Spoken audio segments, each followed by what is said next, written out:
To enable wireless power sharing to charge another device with your Samsung Galaxy S24 Ultra, swipe down the top of the screen and then tap setting icon. Scroll down the screen to find battery. Tap battery. Scroll down the screen. Tap wireless power sharing. And then tap the on off switch until the switch turns blue to turn it on. To see how to use this feature, face your phone screen downward. Put the other device back to back with your phone. As the example, we will charge this Galaxy Watch 6.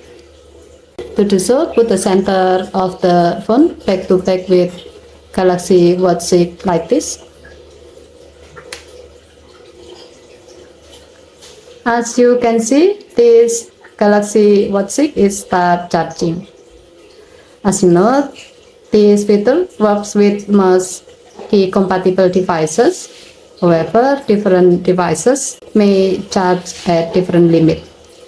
Okay, thank you for watching. Please help to like and subscribe. Have a nice day.